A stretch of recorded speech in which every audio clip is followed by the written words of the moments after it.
kembali lagi.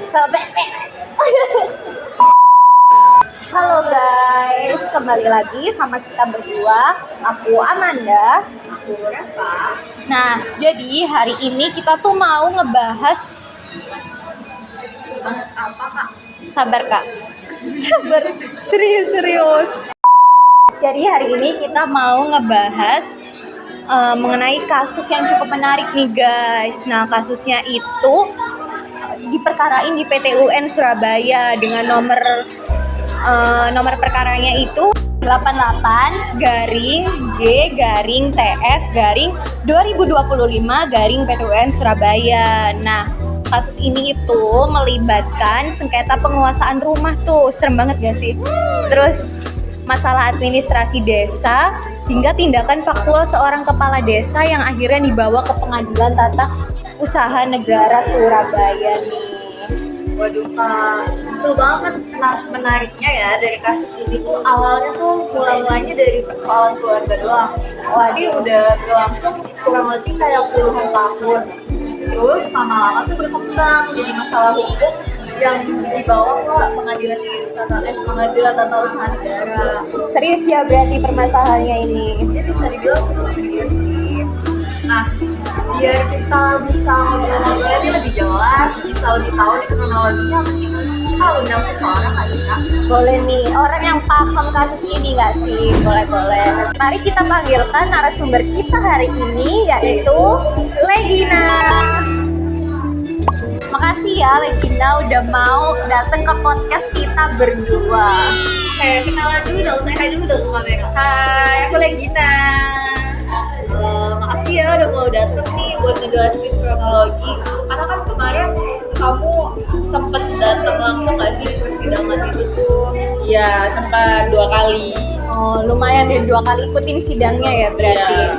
Nah, kalau di PT UN kasus ini tuh dicatat dengan nomor 88-G-TF-2025 PT UN.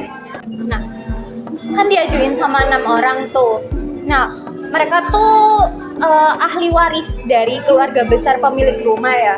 Iya, benar. Nah, 6 penggugat itu mereka tuh bagian dari ahli waris pemilik rumah atau bukan sih? Sebenarnya bukan sih. Wah, itu siapa berarti yang gugat? Rada aneh ya digugat sama yang... Karena itu kayak anak angkat gitu. Oh, yang gugat tuh anak angkatnya atau siapanya? Anak angkatnya. Oh, rada aneh ya kalau dipikir dengan otak, agak bingung sih sebenarnya ya. Nah, tapi kalau aku boleh tahu nih, yang menggugat tuh siapa aja sih dari pihak yang menggugatnya itu? Jadi yang menggugat itu ada 6 orang. Nah, yang pertama itu ada Haja Aman Nur Hayati. Terus yang kedua ada Haji Abdullah Arif. Yang ketiga Taufan HDST. Yang keempat Wahyuni Aryani SPDSH. Yang kelima Winarni Hidayati SSI. Terus yang terakhir ada Teguh Basuki. Oh, terus kalau yang digugat tuh berarti kepala desanya ya? Iya, yang tergugat itu kepala desa Pakijangannya. Oh, Objek gugatannya tuh apa? Tindakan faktual kepala desa Pakijangan terkait penetapan pengakuan atau penegasan status penguasaan rumah atau tanah milik keluarga Mbah Jailuddin dan Mbah Samani. oh kayak gitu ya. Kan kalau didengar dari awal-awalan nih pasti ceritanya panjang nih. Boleh nggak sih ceritain kronologi awalnya itu kayak gimana bisa sampai sepanjang ini nih kasusnya, bahkan sampai puluhan tahun kan? Iya. Jadi di sini yang pertama itu dimulai dari tahun 1978. Jadi rumahnya itu pertamanya aslinya itu di atas tanah orang lain. Nah, namanya itu Mbah Jailuddin. Karena di situ tuh dia dikasih tanah karena ada 3 orang janda tuh, kan kasihan. Jadi mereka disuruh aja bikin rumah di situ buat tempat tinggal. Nah, 3 orangnya itu ada Mbah Safia, sama Mbah Samani. Nah, tapi di tahun 1978 itu juga Mbah Jailuddin itu meninggal.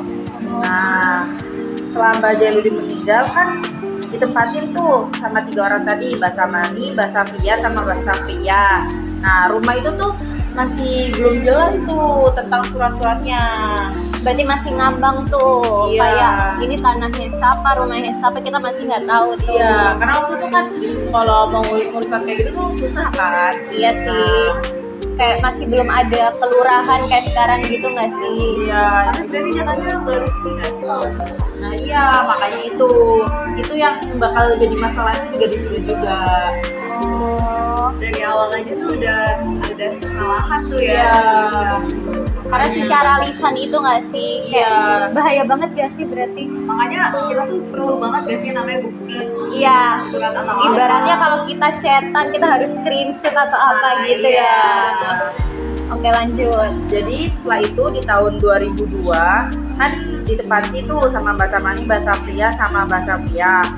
Nah di situ Mbak Samani tuh meninggal. Nah jadi abis meninggal itu cuma ditempatin sendirian sama Mbak Safia itu. Tapi tetap sama keluarga lainnya kan Iya, pasti. nggak cuma sendirian, jadi sama kayak anak cucunya kayak gitulah. Oke. Berarti ya. Iya, jadi kayak sekeluarga besar tuh di situ. Oh, sempit gak sih? Nggak mungkin gak sih kalau keluarga besar kayak Iya, kayak tempat sepi sempit-sempitan nggak lah ya. mungkin. Tapi Berarti tanahnya ini besar dong. Iya. Iya. Oke lanjut. Terus di tahun 2004 Mbak Safia itu meninggal. Nah, jadi rumahnya kosong nih kan? Iya. Nah, Karena kosong. anak cucunya pada nikah atau kemana gitu ya. Sudah kayak perantau kemana-mana lah, nggak menempati rumah itu. Nah, di situ akhirnya rumahnya itu dikontrain. Yang kontrak ini tuh siapa? Itu si Samsul Lestari Adi. Oh, Samsul Lestari Adi itu siapa? Jadi dia tuh anaknya Mbak Samani. Jadi si Pak Samsu ini nih kontrakin ke pihak lain. Iya, yang dikontrak itu namanya Binarsi. Selama 1 tahun dikontrakin. Jadi yang megang uangnya juga Pak Samsu ini. Terus setelah dikontrakin rumahnya ada yang nempatin atau gimana?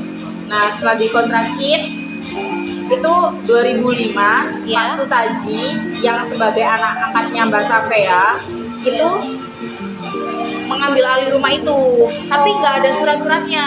Nggak Jadi ada asal suratnya. tinggal gitu ya? Iya, asal tinggal aja. Jadi kan karena dari awal nggak ada surat-suratnya, jadi ya udah siapa aja yang mau tinggal kayak gitu. Serem juga nggak sih, kayak ibaratnya rumah kamu ditempatin sama orang asing. Terus tapi orang asingnya ngaku jadi keluarga kamu. Iya. Jadi di Jadi situ- jatuhnya tuh kayak nggak ada izin gak sih? Iya, jadi cuman kayak omong doang. Jadi dari omong ke omong kayak aku mau nempatin kayak gitu doang. Jadi nggak ada surat-suratnya kayak gitu. Nah, jadi di situ kan ditempatin tuh sama Pak Sutaji, sama istrinya Ibu Amanah. Oh, berarti yang menggugat itu istrinya ya? Iya.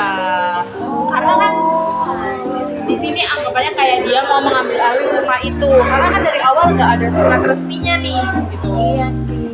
Jadi kan Aneh nggak sih? iya. Agak bingung sih sebenarnya. Sebenarnya nggak bingung karena ini sebenarnya masalah keluarga kan. Iya. Cuman Katanya tuh kayak agak belit-belit gitu. Iya, karena silsilahnya tuh banyak banget. Dan itu bukan termasuk keluarga nggak sih mereka? Iya. Iya. Sedangkan dia tuh anak angkat doang. Kayak gitu. Setelah itu rumah itu dibalikin ke ahli waris tapi secara lisan ke Pak Samsul Lestari Adi. Tapi setelah itu rumah itu tuh dibalikin lagi secara lisan sama Pak Samsul, balik lagi ke secara lisan ke Bu Lilis. Itu Ahli warisnya. Oh, ahli waris dari Pak Jailuddin dong berarti. Iya, benar. Terus Tapi abis dikasihin lagi tuh mereka udah tinggal di situ. Iya, tetap ditinggalin, malah direnovasi sama mereka rumahnya. oh dibagusin. Iya, rumahnya. Wow.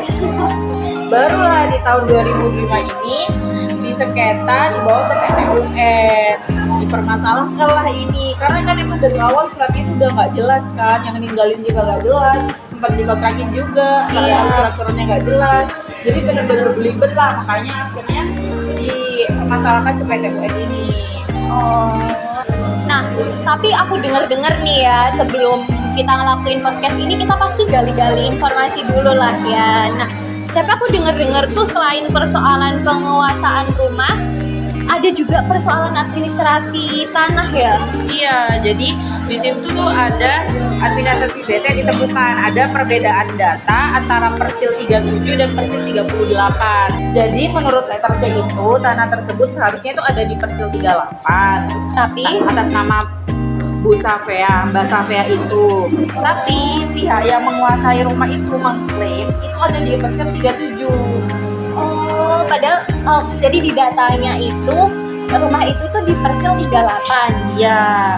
Oh, jadi di letter C atau di datanya itu sebenarnya rumahnya ada di Persil 38. Terus, Tapi si Pak Sutaji yang menempati rumah itu bilangnya ada di Persil 37. oh, tapi untungnya bersebelahan ya. Kalau Iya. nggak bersebelahan apa nggak makin ribet ini masalah? Maka itu. Nah, tapi tuh katanya ya, ternyata ditemuin 2 persil tuh di 37 tuh. Bener gak sih? Iya, jadi di Persil 37 itu ada 2. Ditambah lagi tuh ada perubahan luas tanah itu di tahun 2006 dan pencatatan tambahan T2 tahun 2018 yang prosedur itu nggak jelas gitu loh. Nah, menurut kamu nih sebagai narasumber, sebagai orang yang menonton persidangan atau ngikutin persidangan ini, rekomendasi buat kasus ini tuh apa sih? Nah, kalau menurut aku sendiri ya dari POV aku tuh aku ngasih 3 rekomendasi. Jadi yang pertama itu ahli waris itu harusnya segera mengurus gitu loh dokumennya. Karena di awal kan nggak jelas tuh dokumennya. Harusnya tuh dari awal tuh setelah Mbak Jelumi Dikembaliin, meninggal iya. atau dikembaliin itu harusnya sudah diurus tuh surat-suratnya biar jelas. Karena kan kita kalau cuma ngembaliin secara lisan doang itu kan kayak bisa aja nanti Jadi fitnah atau apa gitu kan ya. Jangannya dari awal nih emang udah Udah salah salah dong. Iya, iya salah banget. Terus yang kedua, harusnya pemerintah desa itu perlu menerbitkan surat penegasan tertulis. Karena harusnya kan desa ini tahu nih. Iya, siapa nih yang punya Iya. tanah ini tuh sebenarnya Iya, siapa? ini mereka ini siapa?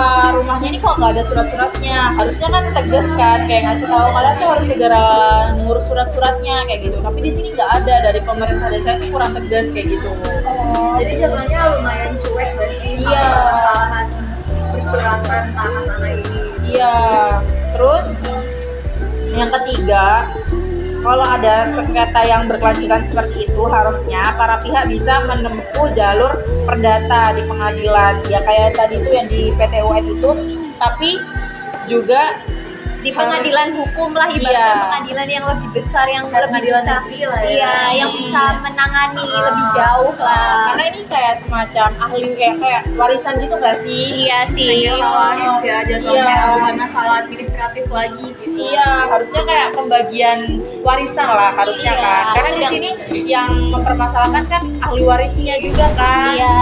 Wah, menarik sih. Kasus ini tuh bukan cuman siapa yang berhak atas tanah ataupun rumah ya, tapi juga tentang gak tertib nih untuk ngurus-ngurus administratif yang akhirnya tuh kena imbasnya, kena sengketa hukum. Jadinya ke bawah-bawah sampai sekarang kan. Iya.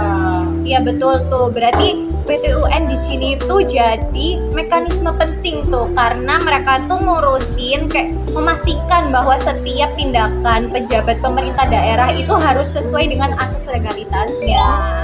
Oke. Oke, makasih nih Makasih buat banyak nih Bu Legina Legina. udah mau datang untuk ngobrol-ngobrol, ceritain kronologi lengkap dari Kasus.